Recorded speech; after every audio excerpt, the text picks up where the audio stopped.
Now, from the information source, the award-winning Newsmaker Show, with your host, Kevin Doran. Every once in a while you do a program people talk about for a long time to come. Well, last month we had on this program with Sam Giancana, who is the nephew of the infamous Sam Giancana, who was the head of the mob in Chicago. And we talked about a lot of things. I'm going to review the sorts of things we talked about for those who didn't hear that first show. And then we got Sam back on this morning. Hi, Sam. How are you? Terrific. I got to tell you, I had an enormous reaction from your last appearance on the show. Terrific. Hopefully it was a positive one. Oh, yeah. I mean, it's very interesting. Now I have to review, you know, Sam, for those who didn't hear it. We can't go on as if everyone were there because some of these people haven't heard that show. Mm-hmm. Basically, here's the layout of the show. You are the nephew of Sam Giancana, who was the head of the mob in Chicago. Your father, rather, was his brother. That's correct. You have the same name. That's correct. So from the time you were a little guy, they said, oh, there's Sam Giancana. That's right. Little Mooney, as I was called. All right, now, his nickname was Mooney. I wanted to establish that because we're going to be talking about Mooney. Where did he come up with a name like Mooney? That's an Irish name, as a matter of fact. Well, actually, back in the early 1920s, it was kind of a nickname attributed to him because they thought he was a real loony kind of kid. He was willing to take dares, and they kind of shortened it to a loony and Mooney, and then from Mooney to Mo. And so it was one of those things that just stuck with him until the 1950s. Okay, now, one of the things that I found interesting in your book is the reason your uncle became the mobster, let me say very bluntly, the killer that he was, was because his father beat him up. That's what I came away with. Well, that was certainly one of, I think, the pivotal points in the book that we tried to describe, that, you know, you never know what's going to influence an individual, and certainly a child, but Mooney's father was terribly abusive, and back in 1910, 1915, it was common for him to get beatings, literally be tied to a tree and beaten with a belt, and because he was an unruly kid or he wasn't obeying his father. And with that, I think either a child folds within themselves and just deteriorates, or they internalize that rage, and that's what Mooney did. And he then went out on the street and hung around in a gang by the age of 12, and I think we're aware nowadays that sometimes in the inner cities, the young kids, when they gravitate to a gang at that young age, they do some ruthless things. Instead of being black and Hispanic, in those days it was Irish and Italian. Well, I think it was, as many immigrant groups experienced, they were the low ones on the totem pole at that time, and they had to do whatever it was to survive. And in this particular Italian community in Chicago, these young kids were kind of, you know, they had respect from the elders, and a little bit of fear because, hey, they had money in their pocket, and the parents didn't care how they got it. And the other thing that you bring out in the book, Sam, is that the Irish controlled the police department in Chicago, and they were corrupt. And so you were looking at a corrupt police department that could be bought and paid for by almost anybody versus the Italians in the inner city. Was that about what it came down to? Well, certainly at that time in the 1920s, you had a strong Irish influence. There were others that were part of the authorities, I mean, judges and obviously city officials, but they were all on the pad. They were all bribed, and the mob found a way of getting their men out of jail, and that really went up into the 1960s, where Chicago and Sam Giancana had influence with Mayor Daley and other organizations. And now let's get to the thing we talked about last time, Sam. Sam Giancana thought he bought and paid for Jack Kennedy. Isn't that right? Absolutely. No question about it. My uncle told my father that he had a meeting in 1956 with Joe Kennedy, the father of Jack Kennedy, because Joe Kennedy was concerned about a contract that was put on his head. On Joe's head.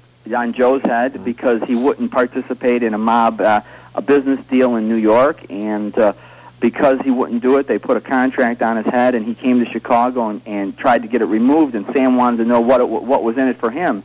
And he said, well, listen, my son's in a position to maybe be president. If that's the case, you'll have the ear of the president. And Joe Kennedy's history goes way back to Prohibition. He got his start and got his first financial win in bootlegging. And with that, Sam Giancana felt that he could have the ear of the president, and then actively worked and got the rest of the mob organization to back him. He contributed $500,000 of his own money the primaries, as well as trying to get votes out and trying to mobilize Hollywood. So he felt he had bought and paid for it. And when Jack was made was elected president, and then in December of 1960, he put Bobby Kennedy in as Attorney General, and that's when they thought they were being double-crossed. Well, here's the thing that troubles me when I read the book, Sam.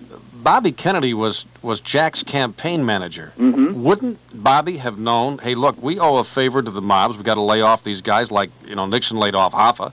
We've got to lay off these guys because they've done us some favors. Wouldn't that message have gotten through to Bobby? Well, Bobby was certainly on the communication line, and early, I should say in the late 1950s, when Bobby was on the McClellan Committee, that was the council, he was very active in hunting down the mob, and then he swung over to be campaign manager. And Sam told my father that was part of the way to get to appease the mob, to say, hey, get them off our back. But Sam specifically said that Bobby wasn't going to be any trouble. But I think what really happened was that once they held the office, once Jack was president, I think Joe and Bobby and Jack felt like they could erase this marker, that they didn't have to do business with these guys anymore. Okay. And it didn't work.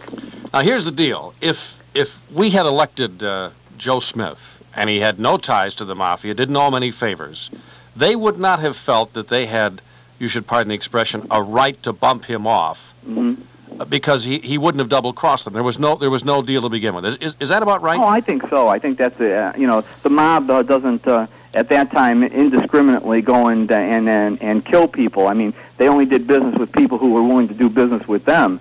And I think this was they made a pact with the devil, and I think they thought they could erase it. And I don't think the Kennedys realized that not only the mob was an enemy, but also they had elements within the CIA that were very concerned about their future because of the botched Bay of Pigs invasion in 1960. So in 1961, excuse me. So as a result, there were many people not happy with Jack Kennedy. Now, we all know now from the congressional hearings, the church hearings, that the mob and the CIA worked very closely together on a number of projects relating to Castro. And what you told us last time was the same guys who were involved in the attempt to bump Castro at the behest of the Kennedy brothers then got together with the mob and bumped off Jack Kennedy. Exactly. It was business as usual for these people. And we even traced it further back, and our government has even admitted that back in the early 1950s, that the CIA had actually helped to topple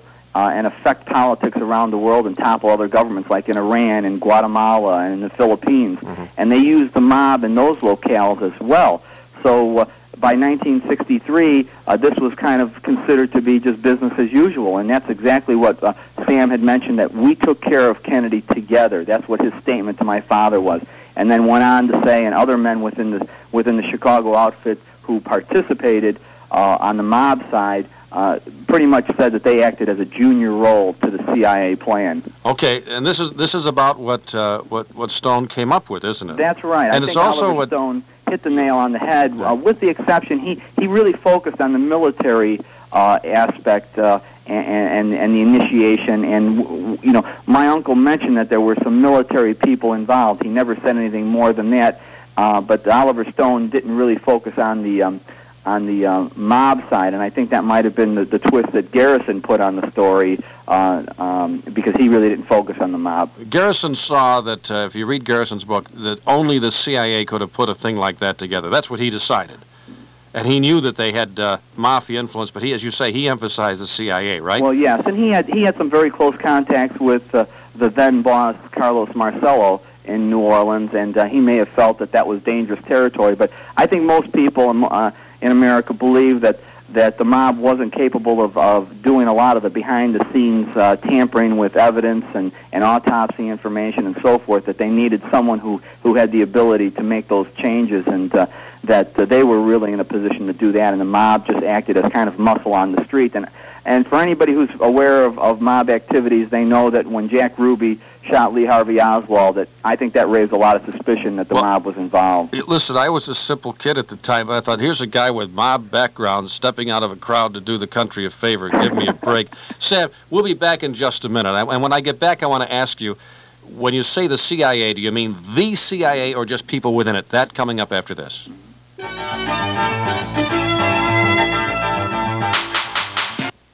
Sam Giancana, nephew of the famous mobster in Chicago. Sam, you yourself were never in the mobs, right? Yeah, I was fortunate that I didn't have to get into that line of work. Yeah. And your father was on the periphery. That's right. He worked directly for his brother, Sam Giancana, and was not in a position that he had to do a lot of dirty work, but he was in a position to run businesses for my uncle, to do deliveries. He even went down to, in the 1940s to Cuba and run some money to Meyer Lansky. So he was on the know. Mm-hmm. Okay, Sam, what about that? Was it the CIA or just people who worked for the CIA who were involved in the plot that killed Kennedy? Well, I think that's an important distinction, and we certainly don't want to label an entire organization as being rotten.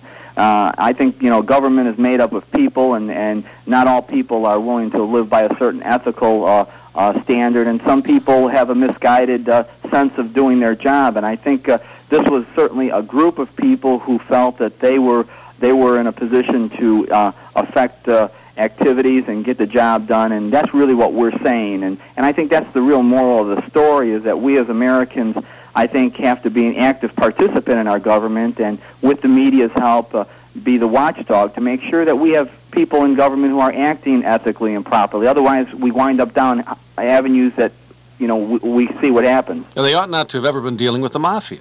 Well, that's certainly one of the other lessons, is that I think that's what appalled most Americans when we found out in the 1970s that our government was hiring mobsters to do their dirty work, and I think that was just too much for most people to accept, and certainly, we know what mobsters are, and we tried not to pull any punches, and we tried to tell people in Double Cross that, hey, this is not the kind of world that Hollywood is glamorized. It's ugly, they're criminals, and there's nothing good about it.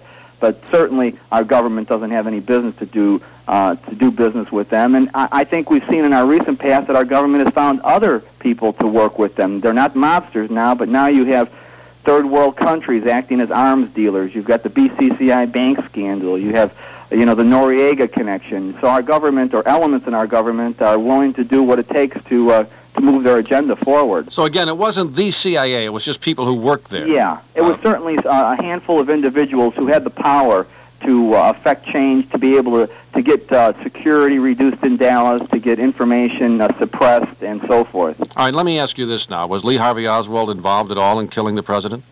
He was a part of the plot, but a very minor role. He was going to be the patsy from day one.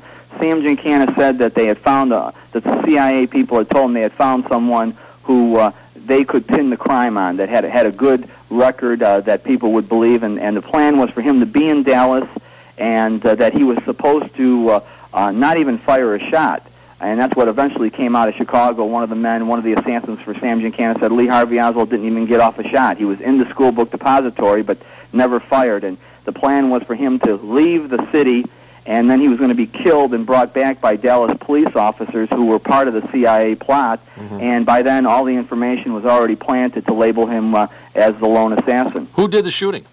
Well, it was a handful of people. There were members of the mob from Chicago, New Orleans, and Tampa that comprised the mob side, and then there were several men, including Roscoe White and other men from the CIA who comprised that element. So there were a handful of people on site. And there were people up on the grassy knoll then? Well, my uncle and the men in Chicago never put a man on the grassy knoll. They told, Sam specifically said that two of his men were in the school book depository on the 6th floor, one in the area where Lee Harvey Oswald was supposed to be, and one on the other side of that floor.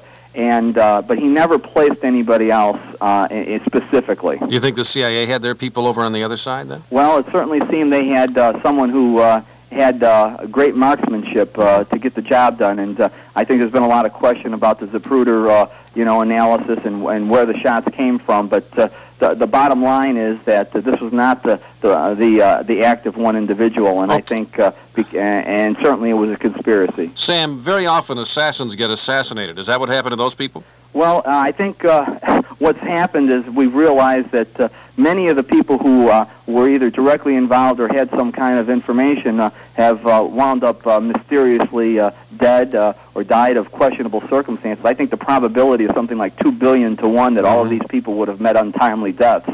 And that's been the case. And even Sam Giancana, he was murdered in 1975 on the very day he was to be taken back to Washington to testify about his activity with the CIA and the attempt to assassinate Fidel Castro. This is not spoiling the book for anyone, but to pick a few points here and there, so you can get the book Double Cross and read it. You'll still learn a great deal.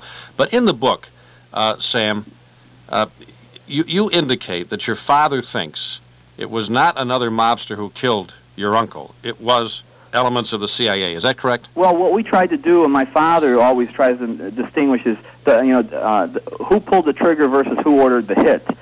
He feels that someone from inside the Chicago mob, someone that knew Sam Giancana very well, actually murdered him, but it was on the orders of someone else.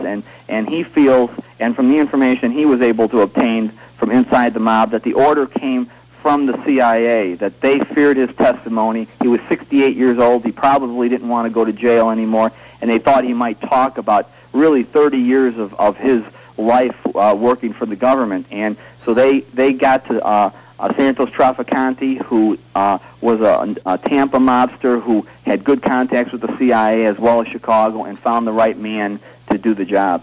Sam, our time's about gone. I want to establish what you told me last time. The reason you're allowed to talk about this, you told me, is because they don't much care if you talk about the past.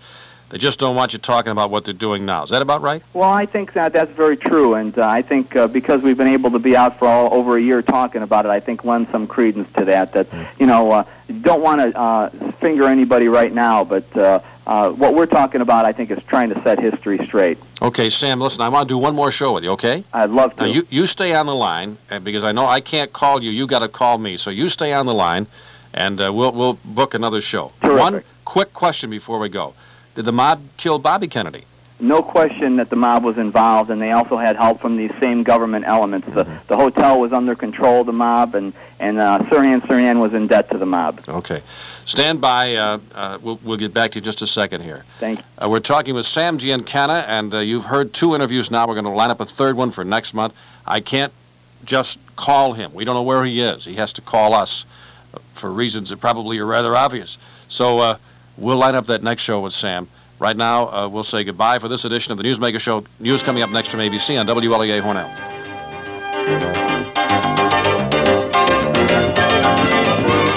1480 AM. This is WLEA Hornell, New York.